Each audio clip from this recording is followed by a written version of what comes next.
Welcome to the Terrible Podcast with your hosts from SteelersDepot.com, where you can find all your latest and greatest Steelers news. It's Dave Bryan and Alex Kozora, always lit, talking Steelers. And now, here's Dave and Alex.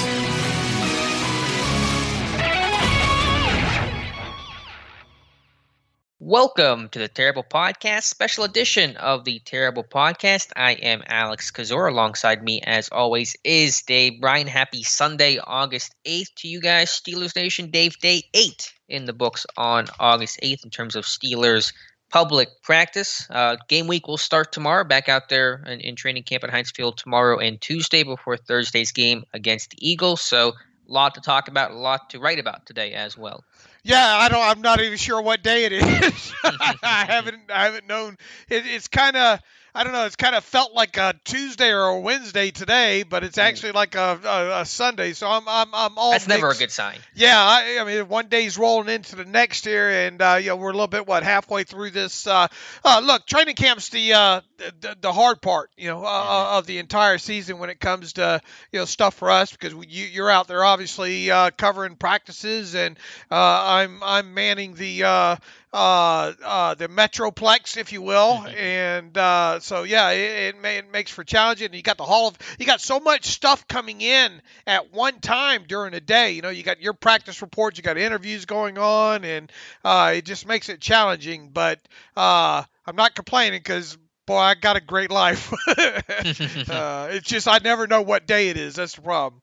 Yeah, for me, the days are camp days, game days, or off days. I don't know anything else. That's just how my days are in my head right now. But a lot to talk about today, Dave. So let's dive right in here with some housekeeping. The Steelers have signed a running back today. His name is Pete Guerrero, I believe out of Monmouth College. People wear number 30, so now that it's not James Conner you'll be looking at whenever he sees preseason action. But with the injuries to Benny Snell and Kalen Ballage, neither of them practicing today, the Steelers adding another running back to the roster.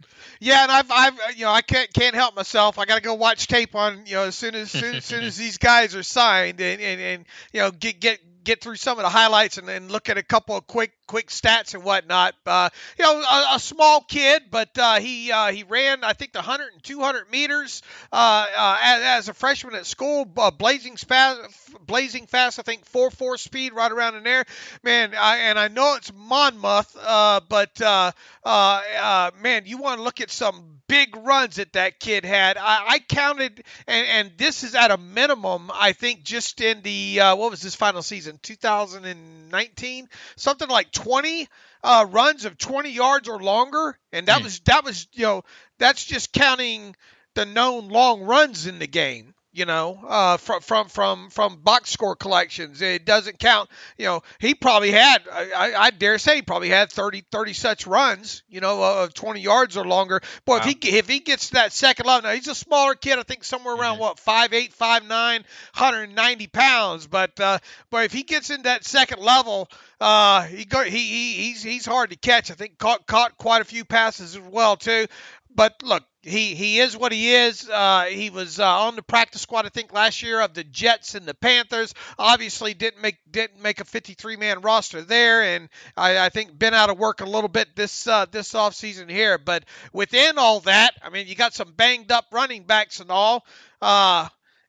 I know today was his first practice. He'll get a couple more practices in, maybe before Thursday rolls around. I don't know. Maybe he's the kind of kid you get. You try to give a carry or two late in the game against the Philadelphia Eagles on Thursday, and see if you can break one to the house there. Mm-hmm. Yeah, he probably will, considering the lines being shorter with Ballage potentially not playing. Snell seems to be close to a return, maybe next day or two. We'll see about that. But let's go through the players not practicing today. By the way, I spent way too much time on a kid that's probably going to spend 5 minutes on the roster. No wonder the days are so busy. I know. I can't help it, man. Something happens like that, you run to the tape, and then you want to talk about what you found. So my apologies. That's why we're Steelers Depot, because where else are you going to? Because I had none of that information in my head, and now I do. So it's all valuable. But not practicing today was Kalen Ballage and Benny Snell. Again, Snell jogging later in practice, so I think he'll be back back. I don't want to put a date on it, but sooner than later, so that's a good sign. Antoine Brooks Jr. missing a second day. Looks like a left knee, left leg of some sort for him. Had some ice on throughout portions of practice. Stephon Tuitt was not on the field today for the second straight day. Calvin Taylor, some good news on there, even though he was not practicing. He's out of that left boot. I saw him in yesterday, so that's a positive sign. Ray-Ray McCloud out with, I believe, a right knee injury. TJ Watt, of course, in limited work with the contract status still up in the air. James Washington didn't appear to finish practice, had some ice on that right knee, but it seems minor, not too worried about that. Some good news on the guys returning today included Cody White. So happy to see number 15 out there in full after missing quite a bit of camp with a hamstring injury. And Kevin Dotson finally got some team snaps today, at least in 7 shots. Not sure if he got them anywhere else, but definitely is taking steps in the right direction, although he is running second team. And then when asked about that, Mike Tomlin said, what has he done to earn first team reps? So a very terse response from Mike Tomlin about Kevin Dotson. Yeah, and some praise for Rashad Coward today. Basically said he's been excellent so far. I wouldn't know if that's the proper way to term what you've observed out there. Look, Coward is a guy that I think we both agreed right at the start of this thing that was probably had a good chance of making the 53-man roster because they just don't have a lot of depth. There. But I'll just put you this way. I don't know what's eating Tomlin about Dotson. Now, there was a report by Brooke Pryor stating that, ankle injury early on. Maybe that's what's had him sidelined. I take this as Tomlin just wanting Dotson. Dotson hasn't practiced yet and doesn't want him to just step right back in the line with the first team reps. He wants him to earn it is the way it sounds like to me.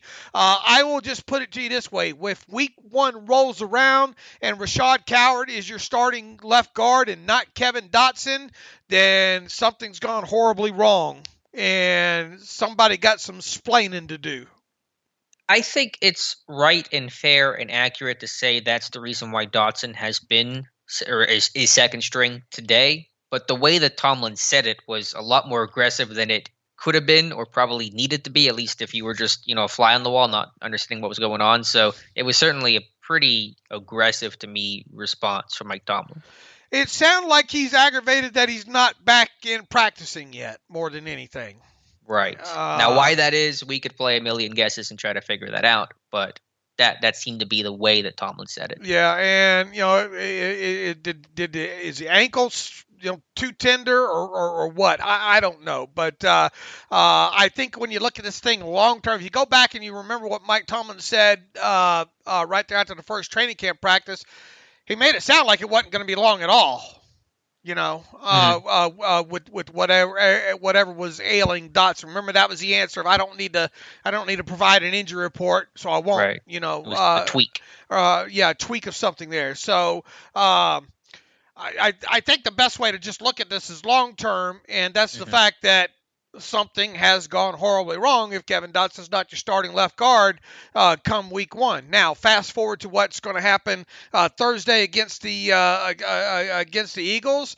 Assuming Dotson stays in line and is able to play, it sounds like he's going to get second team reps, and it sounds like Coward's going to get first team reps. And then if things go the way you would probably hope that they go, then the following week is when Dotson would assume the first team reps.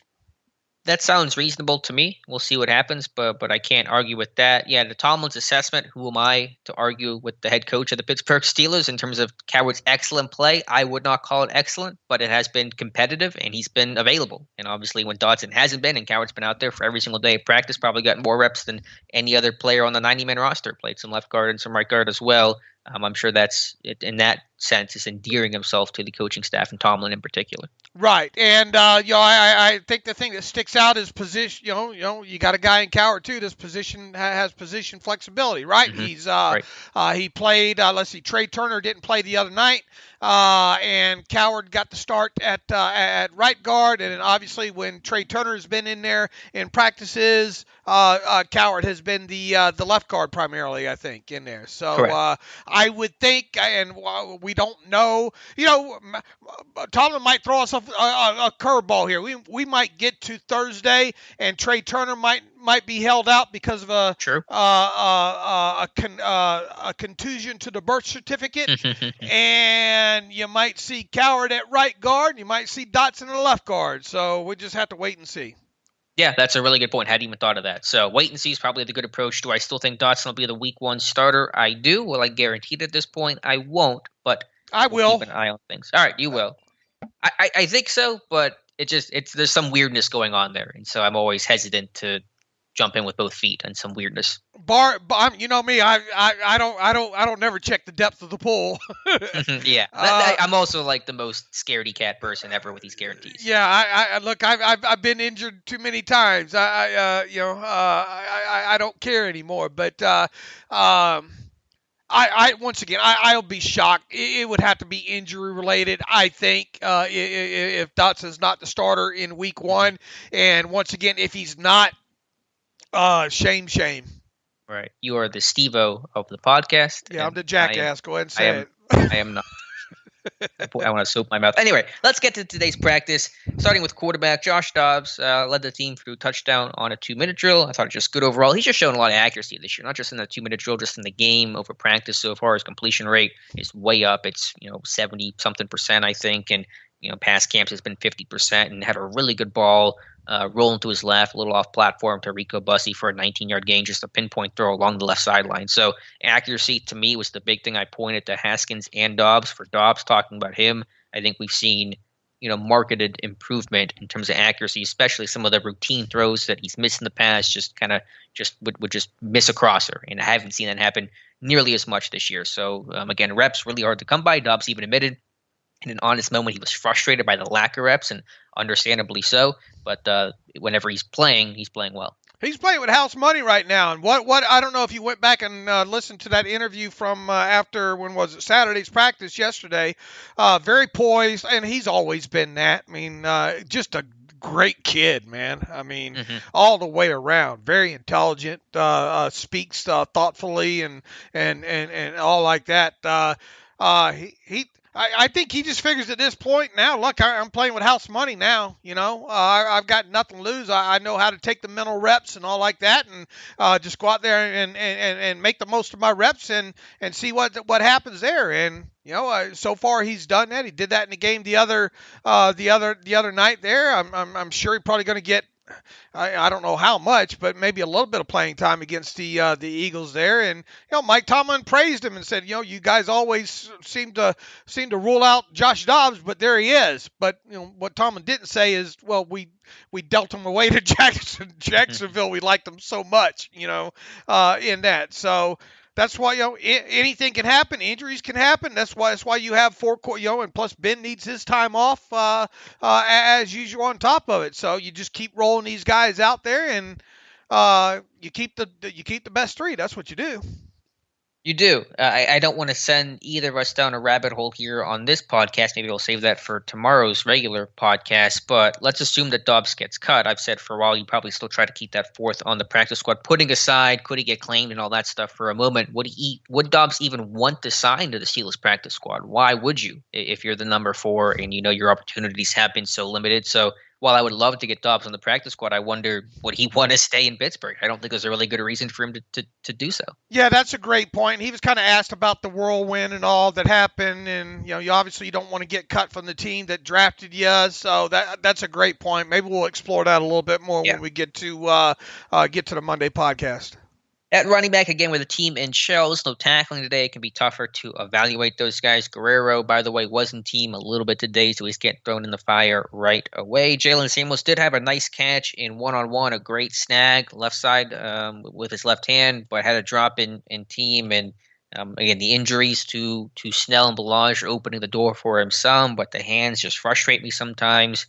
He just drops too many balls, and I just think his chances not looking too good right now, even with the injuries on the roster. Yeah, and I mean, look, you got to get these guys back healthy again. But the good thing is it doesn't, at least based on you and Josh Carney saying today that Snell is at least getting around the field now. So whatever's ailing him probably not, at least you hope not serious enough to land him on IR at this point. And I don't think it is. And Balaj, you would hope the same thing there. So in the meantime, and look, Jalen Samuels not anybody that's going to be an electric, kind of guy, and definitely not a special teams type of guy to help you out immensely there. So and Trey Edmonds, his days are numbered as well too, and obviously Tony Brooks James. So these are just guys to get you through the next several weeks or next couple of weeks here.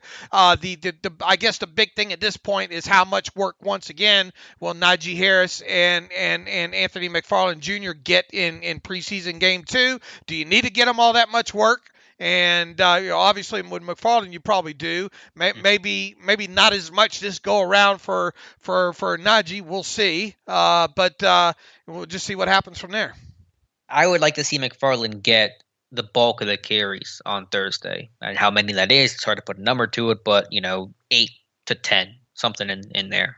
Because I think he only got 3 last game. I want to see him get a good deal of work here to really start learning more about him inside a stadium. Boy, it sure was disappointing with him out in the open field not getting that first down, wasn't it?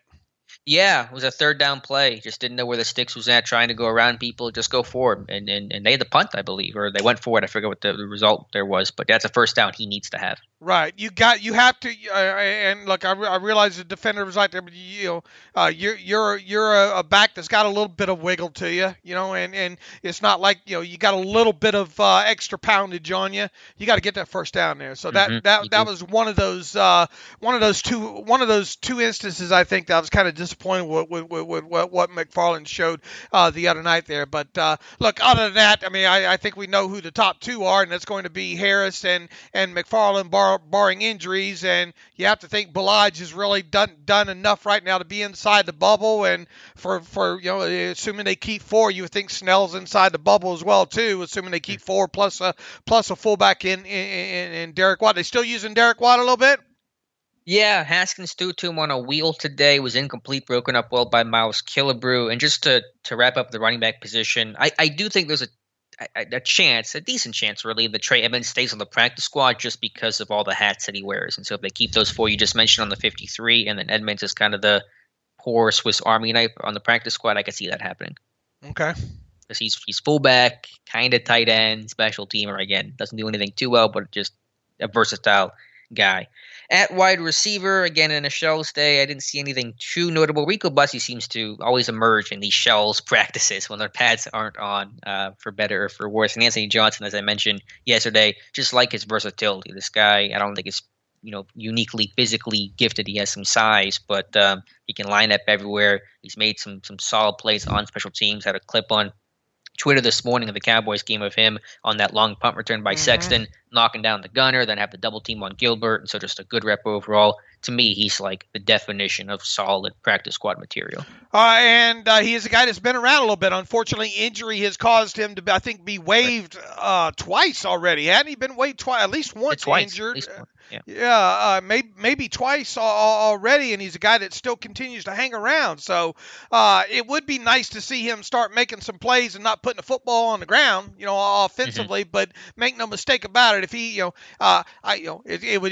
would indeed take one of those receivers being traded or cut ahead of him for him to make the 53 more than likely, unless you're going to keep him as an Arnaz battle special teams player. I think he's good on special teams. I don't think he's that good on special teams, but he could indeed be a guy. And look, I mean, they could have very well waived Cody White injured by now, right? With the amount of time that he's missed. So the fact that they showed patience with Cody White all this time in getting him back from that hamstring injury, they probably like him a little bit too. So it'll be interesting to watch him hit the field, assuming that happens Thursday against the Eagles. Yeah, that's a good point.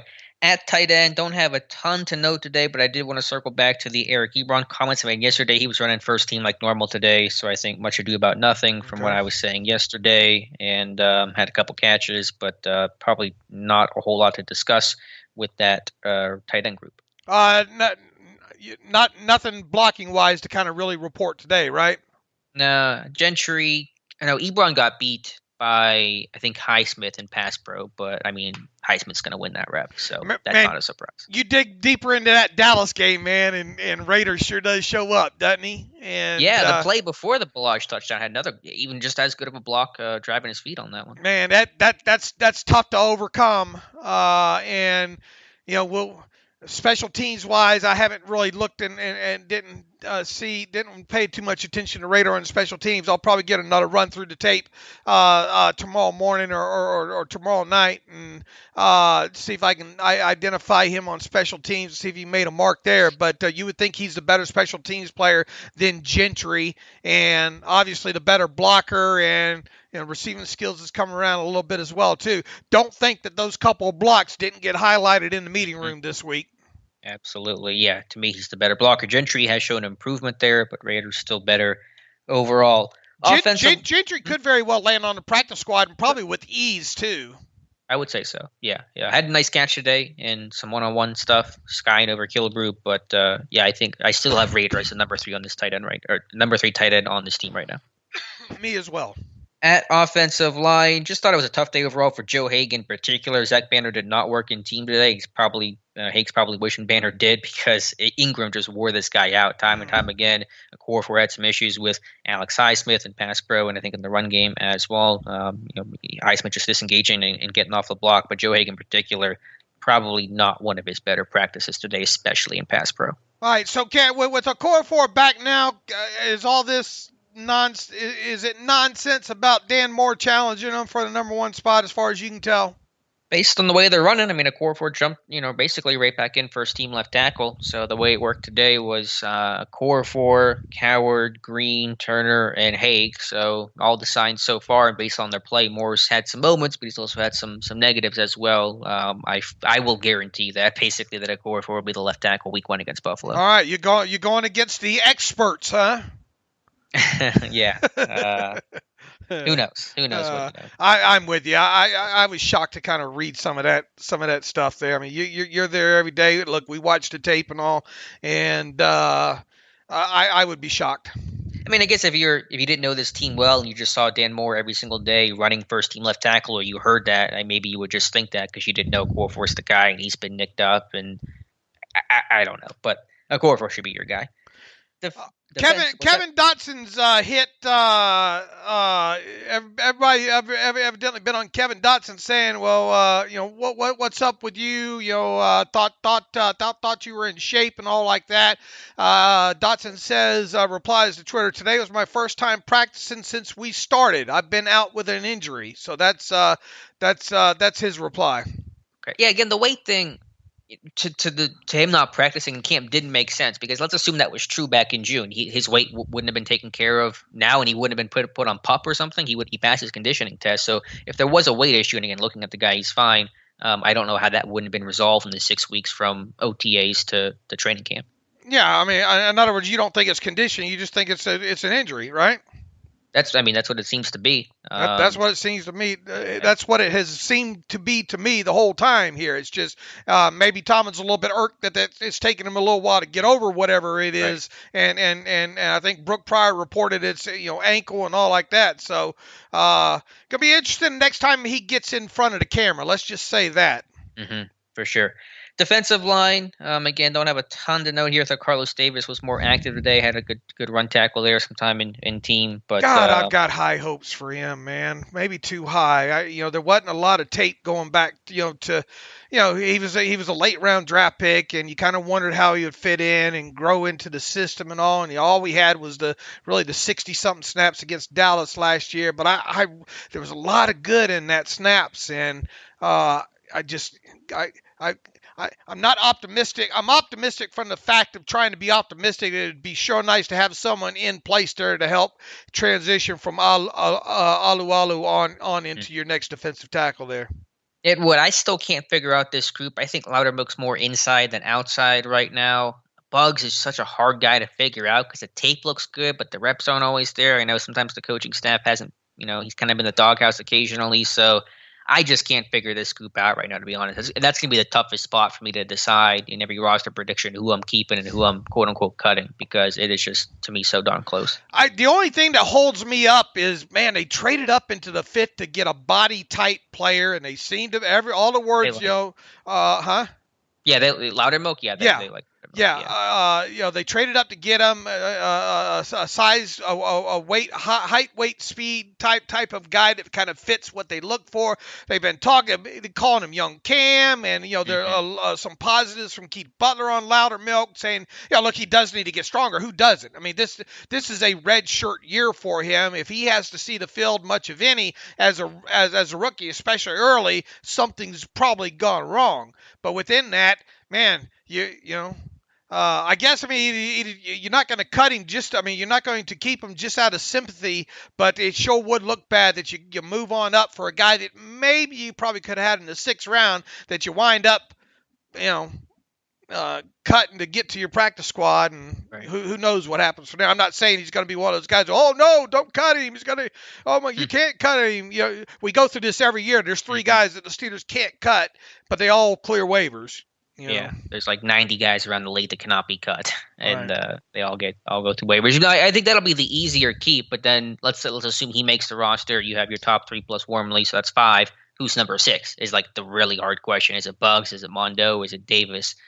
Who pick one of those 3? Right. I would lean towards Davis, but I got to see more. Yeah, me too.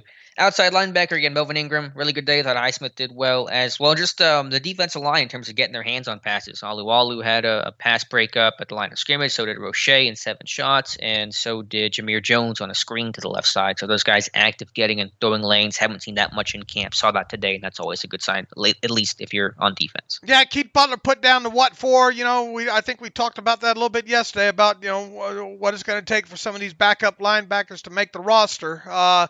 Is Marsh having a better camp than what you thought he would have? Yes. I think his run defense has been, better, and the pass rush has been consistent. All right. How would you rank would you put, Jameer Jones and Roche are really right there together, right? Yes, but I still have I have Jones ahead of Roche right now in terms of odds of making it, although I think both end up on the practice squad. Okay, so you think they only keep 4 in total then, right?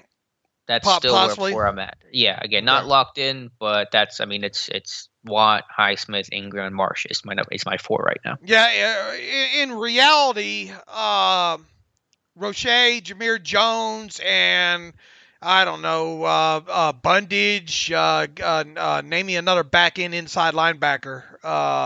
UG3, I guess he's back in. Yeah, all kind of maybe battling for one extra spot, or a special team spot, right? Right. That's why I have 5 inside, 4 outside, 2 outside on the practice squad, and maybe an inside guy like Bundage because he can kind of play all over. But my roster prediction probably will go up in the morning on Steelers Depot, so you'll see my updated thoughts there, because there will be some changes from the first one. Right. Sure. Mine will be probably not too far behind. Okay.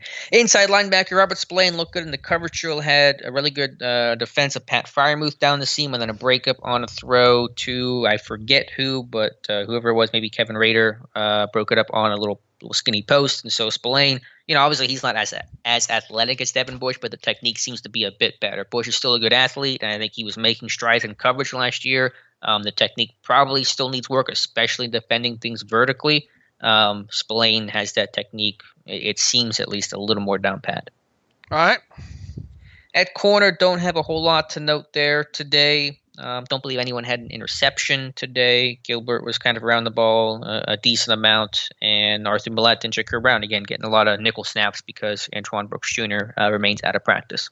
All right. And let's see. When you talk about that position group, well, you sure don't like to hear Brooks out of practice right now, right? Right. Yeah. Hopefully it's not that serious, but 2 days missed is 2 days missed for a guy who needs a lot of reps. All right. And what are your overarching thoughts on Arthur Millette right now so far? He just seems okay. I liked his versatility with the Jets. He can wear a lot of hats. He can play free safety. He can play slot corner, outside corner in a pinch. I think he is a pretty physical guy. They blitz him a lot. They're blitzing these corners a lot to try to work on that run defense and just timing the snap and things like that. I don't know if either guy is going to cover well enough right now. Maybe Brooks can. I want to see more of it. I don't know how well Millet's going to be covering some of these top slot receivers in football. Yeah, I kind of wonder about that as well too. And Keith Butler is still open. It sounds like, look, we know what the base. We got a pretty good idea what the base defense is going to look like now, right? We got a pretty good idea maybe what the dime's going to look like, right? Yes, aside from Brooks versus Millette in terms of being that sixth guy. But yes, Pierre coming on the field, Sutton moving to the inside. You still have to figure out one of Brooks or Millette, though. Okay. And one of the toughest questions, it's probably been one of the toughest questions all along here, is what is the nickel going to look like? Right. And to me, again, it can vary so much, and Nichols, is used so much in rundown situations. I'd put Sutton out there. I'd put Pierre on the outside. That's what I would do. You got there a lot quicker than I did. Yeah, that's where I'm leading right now. I want to see more. Obviously, that's the caveat I keep saying, but that's where my head's at right now. And I kind of wondered if, and look, we had to let this. We said it all along, regardless of what our predictions was, we had to let this thing materialize here. But I mean. It sounds like Pierre, you trust Sutton more. I think it's the fact that you just trust Sutton more in the slot over everything else, I think. And then you don't feel like you're giving up much with Pierre on the outside is just kind of my thoughts on this. And it's been kind of my thought of the way I maybe speculated it might go there because, look, Millette's new. Obviously, Antoine Brooks isn't new, but he's not helping himself out by missing a few practices either. And Sutton's probably one of the smartest guys you have on the defensive side of football, So, and then you throw in the fact that I think James Pierre was born with a ball magnet inside of him. I can't prove that, but it feels like that, Yeah, I lean towards Sutton to the slot for two reasons, having Pierre as the right corner. A, because I think it's just your best five. I think if you asked me to rank your top corners in a vacuum, I think Pierre would be, 5, basically. Or 3, I guess, because safety. You get the point, top 3. And then also just from a coverage standpoint, I think I have a lot more confidence coverage-wise with Sutton and Pierre on the field than I would with Sutton on the outside and, Brooks or Millette in the slot. And so do you lose a little run defense? I mean, that hurts, but, which would you rather give up a little bit more, run defense or pass coverage? It may vary game plan to game plan, week to week, even in game type stuff. But I think just bottom line, your best top 3 corners are Joe Hayden, Cam Sutton, and James Pierre. So play your top 3 corners. But there's still a lot left. I mean, we got, 5 weeks from today. That's a lot can happen in 35 days, right? Yeah, our answers could totally change. But that's where I'm at right now. So that's the baseline we'll work with.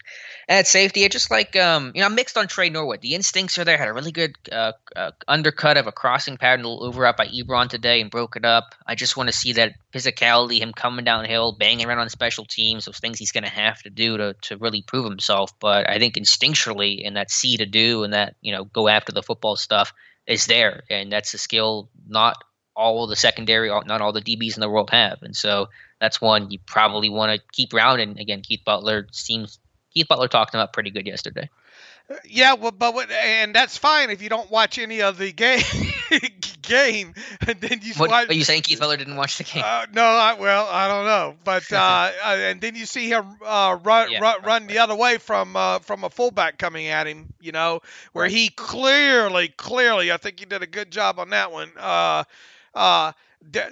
You got to come down on that period. It wasn't like you had a bad angle or anything. You had the guy in front of you beat, but you chose to let me just wait and see if somebody else might get there first. Type of thing. Here's the other thing that Keith Butler has said too. You got to want to hit and tackle and be physical if you want to play on this defense. So he sort of talked out of two sides of his mouth, to be quite honest with you, when it comes to a guy like Norwood. But look, I mean, here's the question: who else do you have? I don't want to make it look. I think Norwood can be an instinctual player. There is probably a little bit upside to him, but I think we've said all along here that there is still a question mark at someone you would put on the field behind if something, God forbid, were to happen to Minka at the free safety position, right? And I think right now that player would have to be Norwood, would it not? As we sit here right now? Yeah, from a free safety standpoint, honestly, I would probably just move Cam Sutton to free safety and put Millette or figure that out at a corner. They're going to be in big trouble if they lose Minka. I don't care if they sign a street free agent or whatever the case is. Claim Did somebody. you see what Hooker signed for? He signed for basically the minimum. Right. Yeah, that's you wonder what happened there. Right. Maybe he had a chance to go to Pittsburgh and just decided to go to Dallas. Who knows? Probably not. Just Norwood, there's a lot of variance to his game, but you do see some free safety stuff that, again, I mean, what other free safety kind of has that instincts on this team right now? Not many guys. So it just makes you just kind of sit there and hope that if he can just become a little more consistent in terms of a tackler and aggression, then you're going to take that trade off of him still not being an ultra physical guy because of the ball skills. And you just hope he can get to that point. So he just makes you want to keep him around and hope that it kind of comes together for him. I mean, you're still if you're the Steelers, you're still heavily involved in watching that waiver wire here, or looking maybe for a guy to trade for as far as the safety goes, right? Yeah.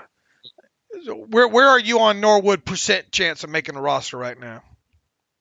I mean, it's so tough because you're also playing right the field. Yeah. I'll go again, just making up numbers, 60%. Okay. All right. I take it you're lower than that.